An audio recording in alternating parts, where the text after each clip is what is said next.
3 tenants. 11 years. 1 apartment. All 3 disappeared without explanation. No suspects. No forced entry. No bodies ever found.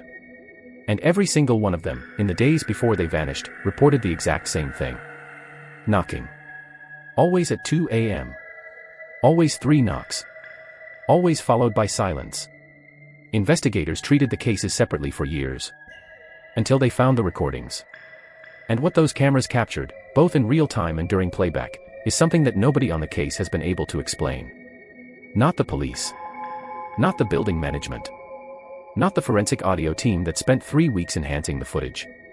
What you're about to hear is a full breakdown of everything recovered from apartment 407. The voice memos. The hallway footage. The final night. All of it. I've gone through every second of recovered material so you don't have to piece it together yourself. But I'll warn you now.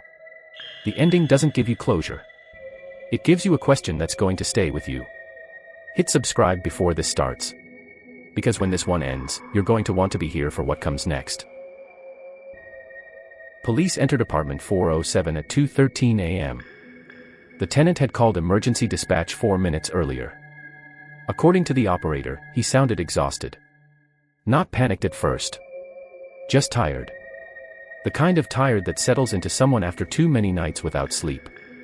But there was one sentence investigators focused on immediately after reviewing the recording. A sentence that changed the entire direction of the case. He said, "It's been standing outside my door for almost an hour." At first, police believed he was describing a person. Maybe a stalker. Maybe an intruder. But when officers arrived, the hallway outside apartment 407 was empty. No signs of forced entry. No damaged locks. No broken windows. Inside, everything looked normal. Too normal. His phone still charging beside the bed. A half-eaten meal on the kitchen counter. The television still running. Water dripping slowly in the shower. Nothing suggested someone had planned to leave. Nothing suggested a struggle. And yet the tenant himself was gone. Most of the security files recovered from his computer were damaged. Several videos ended abruptly. Some footage contained timestamps investigators were never able to recover. But one camera remained mostly intact. The hallway camera mounted directly outside apartment 407. Because at exactly 1:17 a.m., the camera recorded something appearing at the far end of the corridor. Tall. Thin. Completely motionless. Facing directly toward apartment 407. Investigators initially assumed it was a distortion caused by poor lighting. But the shape remained there for over 40 minutes. Without moving once. Not a single step. Not a shift in posture. And according to the timestamp, the knocking had not started yet. The tenant had moved into apartment 407 less than 3 weeks before the recordings ended. The apartment had sat vacant for nearly 8 months. The rent was unusually cheap for the area. He worked nights, reviewing security footage for a private company that monitored office buildings after hours. He spent entire nights watching empty parking garages, storage rooms, hallways, looking for movement most people would miss. He understood surveillance footage better than almost anyone. He knew how cameras distorted shadows. He knew compression artifacts could create false shapes. He knew poor lighting could make ordinary things appear unnatural. Which meant when he eventually admitted something frightened him. Police took the recordings more seriously. The first knock happened on his 6th night in the apartment. Exactly 2 a.m. 3 knocks. Slow. Measured. Heavy enough to echo through the corridor. He approached the door carefully. Leaned toward the peephole. Waited several seconds. The hallway was empty. No footsteps. No elevator sounds. No closing doors. Nobody visible anywhere in frame. And that was what disturbed him most.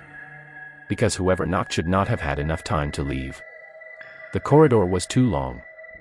Too exposed. There was nowhere to hide. The following morning he recorded his first voice memo describing it. His breathing was uneven. He kept pausing between sentences. Then he said something that appeared repeatedly throughout the recovered recordings afterward. He said, "There's nowhere they could have gone." The knocking returned the next night. Same time. Same rhythm. Same silence afterward. He opened the door less than 4 seconds after the final knock. Still, the corridor was empty. No movement anywhere in frame. Then something happened that investigators almost missed during the initial review. Near the end of the corridor, one of the fluorescent lights flickered briefly. During the flicker, a dark shape appeared beneath it. Only for a fraction of a second. Then the light stabilized again. Investigators initially believed the image distortion came from camera interference. Later footage made that explanation difficult to defend. The following morning, the tenant encountered another resident in the elevator. An older man. Quiet. Neither spoke at first. Then the tenant mentioned the knocking. Laughed nervously while describing it. The older resident stopped smiling immediately. For several seconds he said nothing at all. Then quietly asked, "You heard it too?" The tenant laughed again after that. A nervous reaction. Like he expected the men to explain the prank. But the resident never did. Instead, he stared toward the elevator doors while rubbing his hands together. Then he said something investigators included word for word in their report. He said, "If it knocks again, don't answer immediately." The tenant asked what that meant. The resident never responded. The elevator doors opened. He stepped out without looking back. That was the first night the tenant installed cameras. 3 cameras. 1 facing the hallway. 1 monitoring the apartment entrance. 1 covering the bedroom corridor. He tested them until nearly midnight. Adjusted angles. Checked audio levels. Then he said something that appeared repeatedly in later journal entries recovered from his laptop. Almost like he was trying to convince himself. He said, "People don't understand how much cameras catch that we never notice in real time." At exactly 2 a.m., the knocking returned. But this time he was watching the live hallway feed on his laptop while it happened. 3 knocks. Slower this time. Louder. The apartment door vibrated slightly with each impact. And the hallway camera showed absolutely nothing. He whispered, "How is that possible?" Then suddenly the knocking stopped. Complete silence. He remained standing beside the door for nearly a full minute. The night seemed to contain nothing unusual beyond the knocking itself. Until he reviewed the footage the following morning. At 1:59 and 17 seconds a.m., less than 1 minute before the knocking started, something appeared at the far end of the hallway. Only for 2 frames. Less than a second. A dark silhouette standing beneath the final fluorescent light near the stairwell. Tall. Too tall. Its head nearly reached the ceiling. The figure was not facing the hallway camera. It was facing apartment 407. Directly. And what disturbed him most was not the figure itself. It was the timing. Because during the actual live recording, he had been staring directly at the hallway feed on his phone. And he never saw anything there. The silhouette appeared only afterward during playback. Not during live viewing. He spent hours recreating lighting conditions in the hallway trying to replicate the distortion. Nothing produced the same result. Then he recorded one final thought that afternoon. His voice was quieter. Slower. Like he was choosing every word carefully. He said, "I know what camera glitches look like. That wasn't a glitch." Then, after a long pause. It only appeared after the recording ended. While I was watching live, the hallway looked empty. Investigators later highlighted that sentence in the official report. Because it introduced a question nobody could answer. Why could the cameras capture something the tenant never saw in real time? That question became more disturbing the following night. Because the figure appeared again. Closer. And this time, the apartment audio recorder captured another sound. Not knocking. Breathing. Inside the apartment. By the 4th day, he stopped trying to disprove what he was seeing. Instead, he started researching the building itself. Browser history recovered from his laptop showed searches beginning shortly after 8 a.m. Apartment 407 previous tenant. Building disappearances. 2 a.m. knocking. At first, almost nothing appeared. Most incidents connected to the building never received major media attention.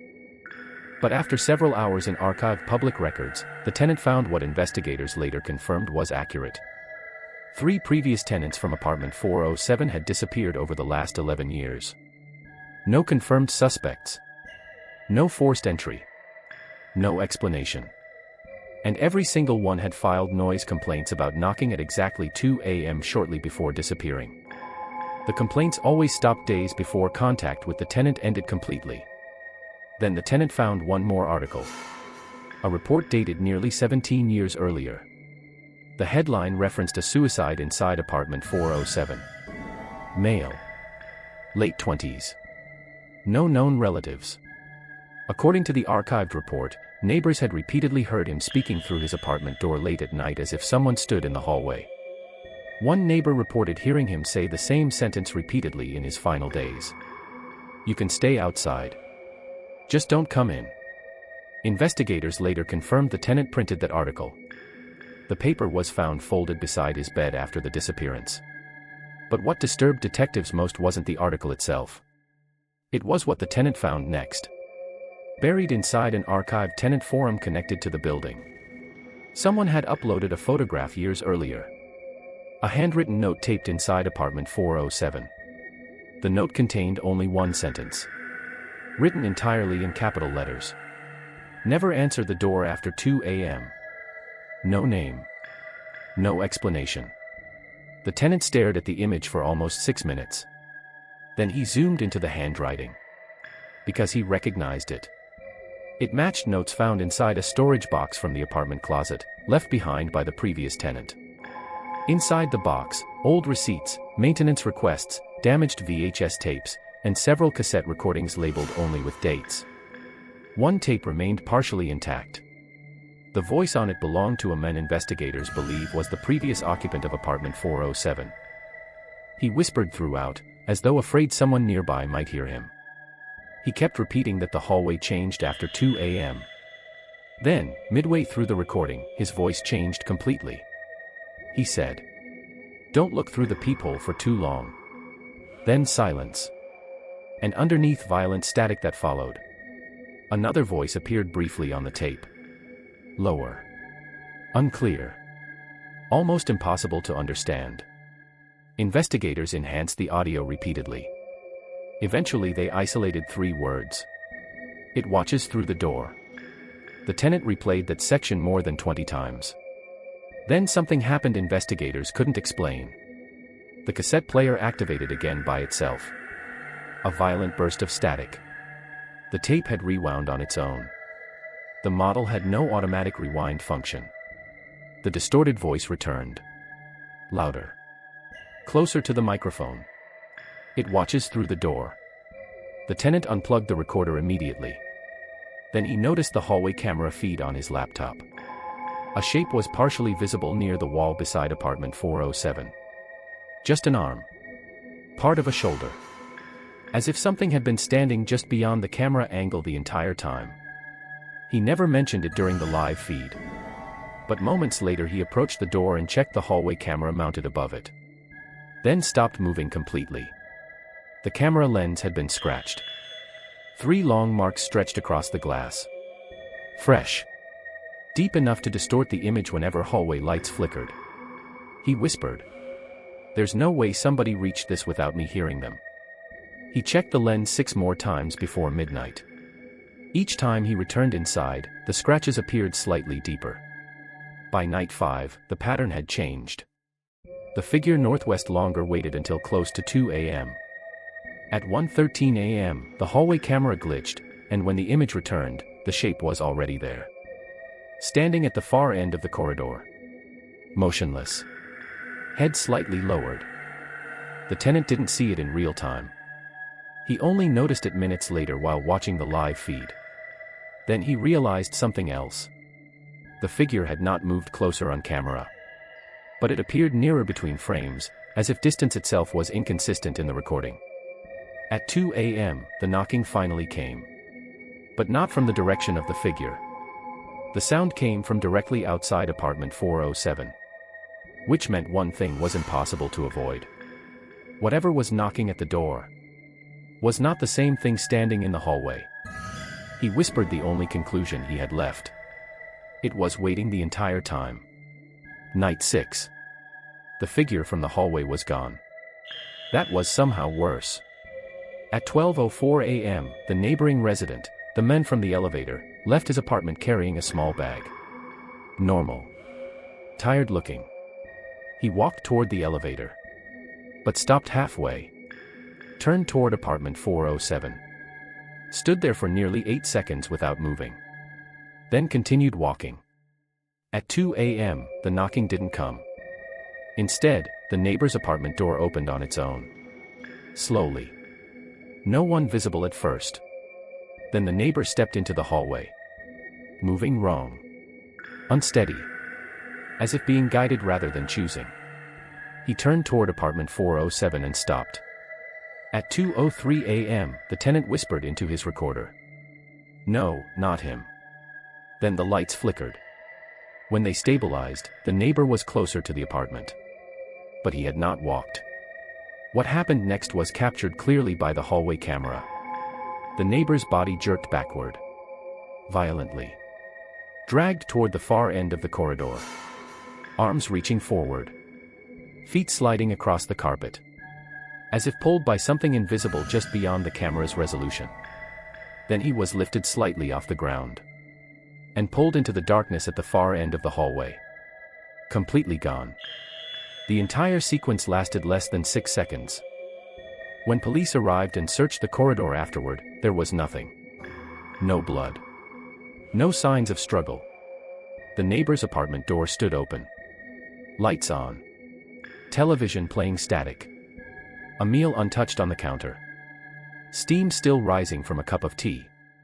One officer described the apartment as paused, like time had stopped mid-action. During playback analysis the next morning, investigators found footage they had missed. Just before the distortion began, a shape had been standing behind the neighbor inside his apartment. Already there. Already waiting. And when the feed finally stabilized after all the chaos, the figure from night 5 was visible again. Still standing at the far end of the corridor. Unmoved. According to the timestamp, it had never left. Night 7 began with nothing. No knocking. No flickering lights. No hallway movement. The silence felt complete in a way that made the recording itself seem unnatural.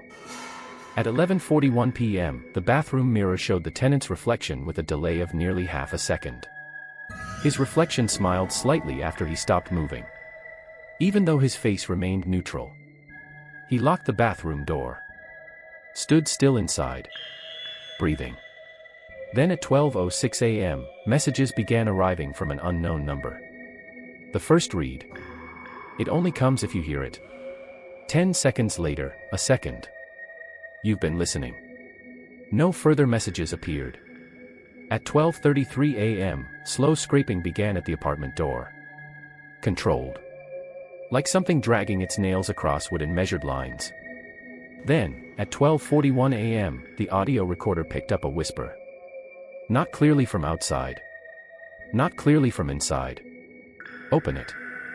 At 12:58 a.m., all camera feeds went dark simultaneously. When they returned 16 minutes later, the hallway door was slightly open. And a shadow appeared inside the apartment camera feed, standing behind the couch. The tenant never turned around. At 2 a.m., no knocking came.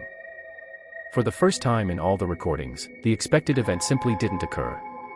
At 2:36 a.m., the tenant removed his headphones. And heard breathing. Very close. Inside the apartment. He pulled up earlier footage, and there it was. At 1:07 a.m., between 12:58 and 1:14 a.m., the period when all cameras had supposedly gone dark, a shape was visible inside the apartment. Standing near the bedroom doorway. Completely still. The hallway camera had never gone dark. It had simply stopped showing the hallway. Because for that entire duration, the figure had already been inside the apartment. standing behind him, without making a sound. And during the entire night, he never turned around once. Night 8. The last night. At 2 a.m., every light in the apartment cut out instantly. Every screen went dark. The live stream disconnected. Internet dropped completely. When backup cameras restored one by one, the hallway feed showed the figure standing just outside apartment 407, closer than ever before. Then, for the first time in all the recordings, it moved. One slow step forward. Then another. The apartment door began bending inward. Not violently. Steadily. As if pressure was being applied from outside in slow, controlled increments. The tenant called emergency dispatch, his voice breaking while repeating his address.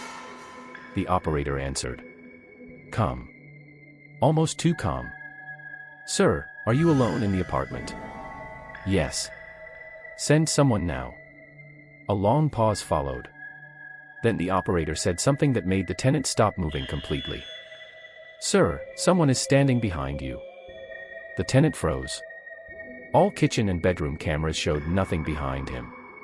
But the audio recorder picked up breathing. Very close. Right behind the microphone. He slowly turned his head. The footage cut for less than a second. When it returned, the apartment was empty. The motion alarms were all active at once. And the door continued bending inward. The tenant did not speak again. Not even when the operator called his name repeatedly. Only silence filled apartment 407. Broken by the sound of wood beginning to give way at the door. The final recovered footage begins with full corruption. The tenant is running. Barefoot. Through emergency lit corridors. Emergency red light makes the hallway feel wrong, distances inconsistent between frames, doors farther apart in some moments and closer in others.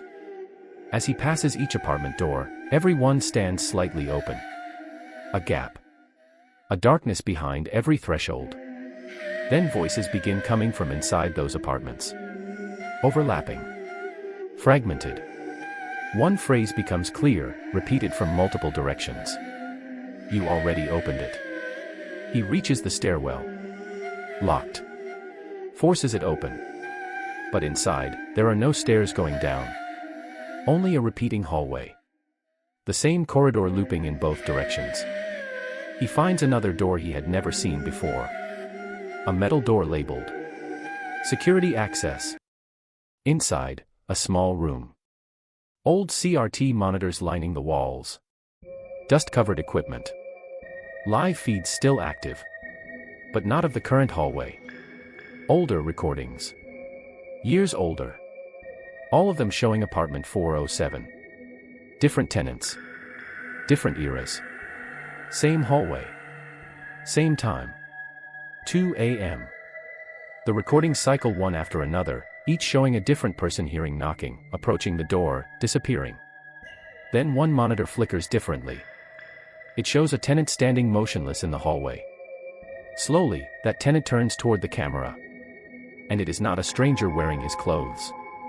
Then all the monitors synchronize into one unified sound. 3 knocks. Slow. Heavy. Across every recording. Every timeline. Every version of apartment 407. He steps backward. Breathing uncontrollably. And then he whispers the only question left. So who was the first one? All screens cut to static. Except one. The hallway camera. Still recording. Still active. The figure is standing directly in front of the lens. Too close to see fully. And the footage ends. Police found the apartment empty when they arrived. No blood. No signs of struggle. No explanation. Just an open door. And the camera's still running. Investigators reviewed the case for weeks.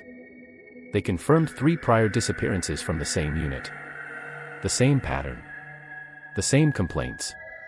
The same silence afterward. They never identified a suspect. They never recovered the tenant. But during the final review, one investigator flagged something buried in the earliest footage from the building's own security system. A recording dated 11 years ago. The hallway outside apartment 407 after the first reported disappearance. The corridor sits empty for most of the clip. Then, near the far end of the hallway, a figure appears. Tall. Motionless. Facing the apartment door. The investigator paused the frame and zoomed in. And stopped. Because the figure in the 11-year-old recording was wearing the same clothes as the tenant who had just disappeared. If you heard knocking tonight, don't check the hallway. Some doors only stay closed while no one is watching. If you're hearing this after watching the footage, don't ignore what you felt during it. Some people will say nothing happened. Others will say they noticed too much. If you caught anything unusual, anything at all, write it in the comments. People compare details for a reason. And if you want more recovered cases like this, subscribe. Because some doors only stay closed while no one is watching.